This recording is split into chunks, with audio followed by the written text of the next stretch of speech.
खबर संभल से है, जहां स्वर्गीय सांसद वर्ग के बीते लम्हे याद कर सपा अध्यक्ष अखिलेश यादव हुए भावुक।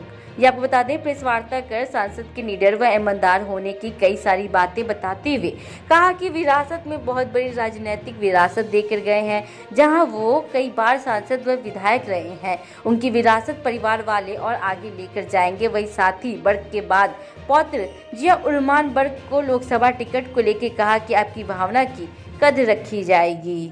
देखिए यह पूरी रिपोर्ट। समाजवादी पार्टी के सांसद शफीकुर रहमान बख्श साहब पार्टी के प्रति हमेशा मजबूती के साथ खड़े रहे। उनके ना रहने पर न केवल समाजवादी पार्टी के लोगों को दुख है, बल्कि उनके लाखों लाख साथी, सहयोगी, मददगार, परिवार के लोग बहुत दुखी रहे। इंसान के जीवन में सबसे बड़ी बात है पहचान और सम्मान। उनके ना रहने पर जिस तरीके से जनता ने सम्मान दिया है, ये बहुत कम लोगों को मिलता है सम्मान। जीवन भर जिसने सेवा की हो, मदद की हो, तभी इसी तरह का प्यार मिल सकता है और सम्मान के साथ जनता आ सकती है। वो उस कड़ी और उस पीढ़ी के नेता थे जो कभी कोई बात छिपाते नहीं थे। अपनी राय, अपना सुझाव या अपना तर्क बहुत स्पष्ट रूप से कहते थे। कई मौके आए जब उन्होंने अपने लोगों की बात रखी। हो सकता है कुछ लोगों को ना पसंद आई हो, लेकिन कम से कम वो ऐसे व्यक्ति थे जो अपने लोगों की बात बहुत सफाई से रखते थे। वो कभी कौन नाराज होगा, कौन क्या सोचेगा, इसके बारे में कम सोचते थे, बल्कि जो बात सही होती थी वो ज़्यादा महत्वपूर्ण समझते थे। लोकसभा में मैंने उनको देखा, कई मौक़ों पर विपक्ष के लोगों ने आवाज़ बुलंद कर करके उन्हें दबाने की कोशिश की, लेकिन मैंने अपने आगे देखा, आंखों से देखा कि वो किसी के दबाव में नहीं आते थे। जो बात उन्हें कहनी होती थी वो कह के रहते थे। तो ऐसे नेता को हम लोगों ने खोया है। वो अपने जीवन भर मेहनत कर करके बहुत बड़ी राजनीतिक विरासत इस परिवार को देके गए हैं। इस परिवार को एक बहुत बड़ी पहचान देके गए हैं, जहां वो कई बार विधायक रहे, सांसद रहे, कई दलों में रहे हों। आखिरी में समाजवादी पार्टी में भी थे, पहले भी समाजवादी पार्टी में थे और दल में भी होके आए, लेकिन जनता के प्रति और जनता से जुड़ाव हमेशा बना के रखा उन्होंने। हमें उम्मीद है ये परिवार जो राजनीतिक विरासत बख्श साहब देके गए हैं उसको लेकर के जाएंगे, उसको और संभालेंगे और सजोएंगे और इस विरासत को आगे ले जाने का काम करेंगे। परिवार है, ये भी परिवार है, हम भी परिवार है, ये सब परिवार है। नहीं परिवार है बताओ, ये भी परिवार है। ये बताइए, परिवार वालों से वोट लेंगे तो बीजेपी ये तय करे कि परिवार वालों को टिकट नहीं देंगे। ये भी तय करे कि जो परिवार वाले हैं उनसे वोट मांगने नहीं जाएंगे। आप परिवार वाले हो कि नहीं हो जी? तो आप परिवार वालों सवाल मत पूछो। वो कह रहे हैं पूरा देश मेरा परिवार है। तो हमारा नहीं है देश परिवार बताओ। अरे ये बताओ देश हमारा परिवार नहीं है क्या? सबका परिवार है देश। प्रधानमंत्री जी एक अभियान शुरू कर रहे हैं सुझाव पेटिका। अब क्या जरूरत है सुझाव? अब तो जाना है उन्हें।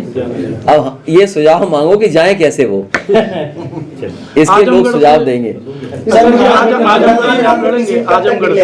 आजमगढ़ से आप लड़ेंगे गुड्डू? टिकट मत बांटो, नहीं तुम और टिकट बंटवा दोगे और झगड़ा करा दोगे। फाइनल डिसीजन संभल का बहुत जल्दी सर इंडिया गठबंधन को लेकर क्या वहाँ का भी हो जाएगा। दूसरी सूची कब तक आएगी? अब सूची आ जाएगी बहुत जल्दी, और चुनाव आ गया है, तारीख आने दो, सब सूची आ जाएगी। दावा कर रहे हैं मंत्री जी बनने के बाद कि इस लोकसभा चुनाव में आपकी से सपा का सफाया हो जाएगा। राजभर जी आज मंत्री बनने के बाद दावा किया है। ये अभी बड़ी एक्सरसाइज, मैंने आपसे कहा अभी बहुत बड़ी एक्सरसाइज है। विभाग कौन सा मिलेगा, मुख्य सचिव कौन होगा, अपनी मर्जी के अधिकारी अपॉइंट होने, तो चुनाव आ जाएगा। देखना आप विभाग नहीं मिल पाएगा तो चुनाव आ जाएगा। सपा की सिटी में लेकिन इंडिया गठबंधन से ओबीसी साहब और जैन जी जो है क्या मानते हो? इंडिया अलायंस जीतता है तो प्रधानमंत्री कौन होगा? हाँ? अगर इंडिया अलायंस जीतता है तो प्रधानमंत्री कौन होगा? जो जनता चाहेगी और परिणाम आने के बाद तय हो जाएगा। मैं आपसे कह रहा हूं कि पार्टी उनके परिवार के पक्ष में है और आने वाले समय में फैसला भी लेंगे पार्टी। क्या उलेमा ने और जनता ने ऐलान किया है कि जियाउर रहमान बर्ग को चुनाव लड़ाया जाए और उन्होंने एक तरफ मैयत रखी थी, दूसरी तरफ वोट डाल रहे थे। इस वफादारी के बाद क्या उनको ये इनाम मिलेगा? ये आपको नहीं सोचना है, उन्हें और हमें और परिवार के लोगों को सोचना है। अखिलेश जी, एक अहम सवाल, मुसलमानों ने नेताजी पे भरोसा किया, पार्टी पे भी भरोसा किया, समाजवादी पे, और आप पर भी भरोसा किया। आपके लिए मुसलमानों का प्लान ऑफ एक्शन आगे का क्या है? सबसे बड़ी लड़ाई जो इस बार देश में होने जा रही है वो संविधान को बचाने की है। बाबा साहब भीमराव अम्बेडकर जी ने जो संविधान दिया है वो सबको बराबर का हक देता है, बराबर का सम्मान देता है।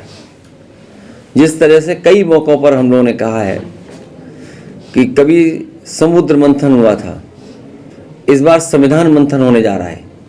एक तरफ वो लोग होंगे जो देश की खूबसूरती रही है, हमारी आपकी गंगा जमुनी संस्कृति, भाईचारा, आपस में प्रेम, और दूसरी तरफ वो लोग हैं जो संविधान को नहीं मानते हैं।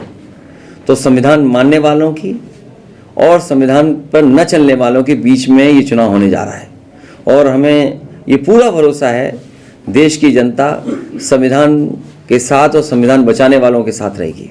अखिलेश जी, इकबाल मेमन साहब और बर्ग फैमिली का 36 का आंकड़ा रहा, आज दिल जोड़ने के काम किए हैं आपने। देखिए, ये राजनीति में मैंने यही कहा कि देखिए बर्ग साहब किस रास्ते से यहाँ पहुँचे हैं। राजनीति का हर पहलू उन्होंने देखा है, कहाँ शुरुआत हुई, कई बार किन्हीं परिस्थितियों की वजह से दूसरे दल में भी रहे, लेकिन नेताजी और समाजवादी पार्टी के पक्ष में हमेशा बने रहे। अध्यक्ष जी, उनकी सियासत में लगातार शहरों के नाम बदले जा रहे हैं।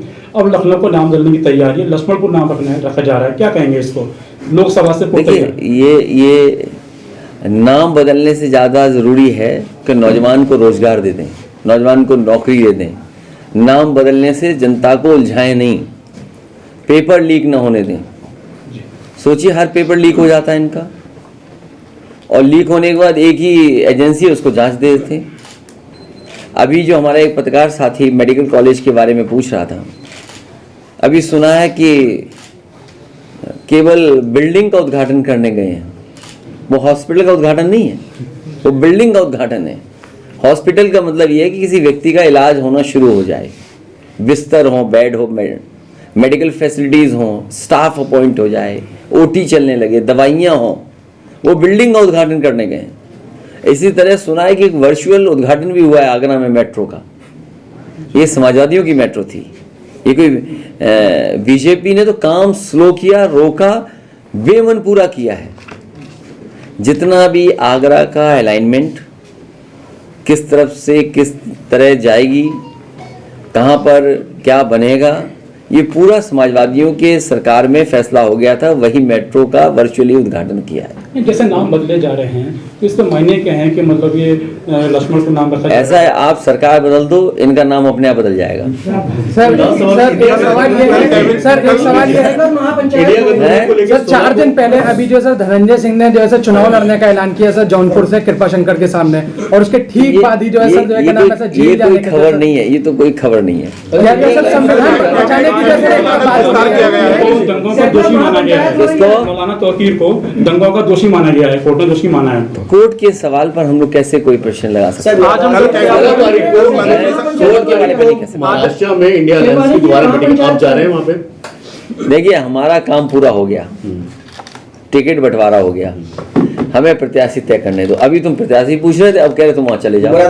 कैसे लोग हो भाई? जो काम हमें करना है वो करने दो, तो वहाँ भेज रहे कि जाइए वहाँ चले जाओ। अभी हमें काम अपना करना है। मंत्रिमंडल का विस्तार किया गया। अगर उन्हें वोट पता लग जाए कि वोट एक और विस्तार से मिल सकते हैं तो एक और विस्तार कर देंगे। ये इतने घबराए हुए लोग हैं कि विस्तार, अगर इन्हें पता लग जाए कि हमारा कोई पत्रकार साथी है, इसके मंत्री बनने से हमारे 2 लोकसभा जीत जाएंगी, तो उस पत्रकार को ही मंत्री बना देंगे। सर बीजेपी का मिशन 400 है, तो ये जो बनाया गया विस्तार, ये विस्तार कोई जनता की सेवा के लिए मंत्री नहीं बने हैं,